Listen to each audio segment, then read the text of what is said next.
In the year 1255, King Ottokar II of Bohemia rode around the town of Zittau, thus establishing its boundaries along the line of the current green esplanade around the city. He also granted the town a series of profitable privileges, such as exemption from taxes and customs dues. Zittau swiftly gained in economic and political importance and was soon elevated to the status of royal city.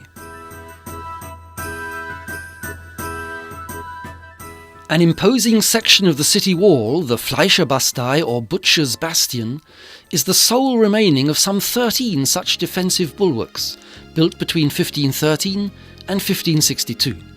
Immediately in front of the bastion, in full bloom, stands the flower clock, forming part of the landscaped area along the green esplanade.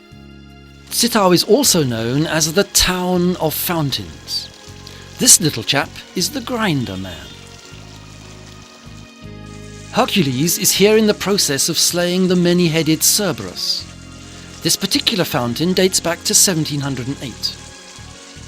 At the upper end of the new town stands the Swan Fountain, installed in 1710. The Fountain of the Merciful Sisters, dating from the year 1679, is a valuable sandstone creation by the master sculptor J.F. Schmidt. In front of the Zittau City Museum is the Green Well, with its artistic framework in wrought iron.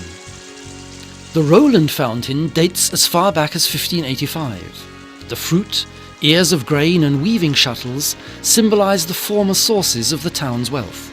After all, it was the guild of clothmakers more than any other who left their mark on the business and economic life of the town.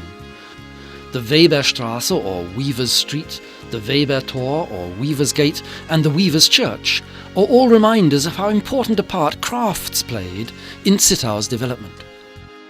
The Johanniskirche or Church of St. John was rebuilt in 1837 to the design of the great Berlin architect Schinkel, after having fallen victim to the devastating city fire of 1757. The Zittau Town Hall, erected in 1840 to 1845 in the style of an Italian palazzo, is also designed by Schinkel. Flanking the market square on 3 sides and standing on either side of the adjacent streets are splendid old patrician houses.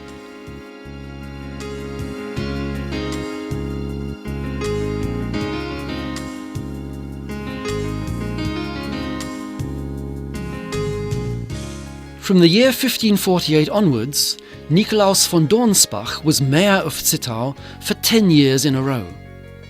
He donated to the town one of the first grammar schools founded anywhere in Germany.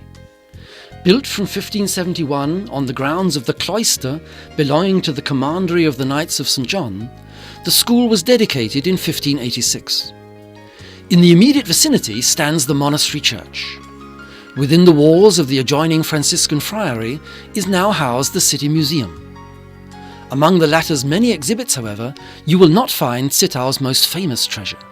This, the Great Zittau Lenten Veil of 1472, is on permanent display in Zittau's loveliest church, the Church of the Holy Cross, where, true to its original purpose, it veils the altar.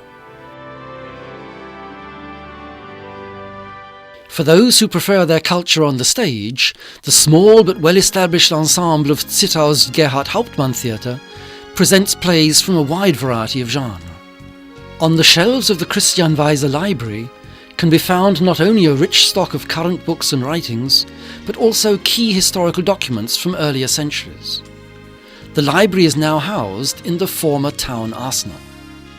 Originally built as a simple salt storehouse in the year 1389, it developed, in the course of frequent building measures over the centuries, into today's mighty 8-story edifice.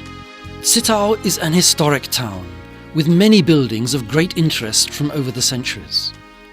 In the course of historical conservation, the town is becoming ever more attractive. Come and visit Zittau in the tri-national triangle between Germany, the Czech Republic and Poland. You are sure to discover many more fascinating aspects.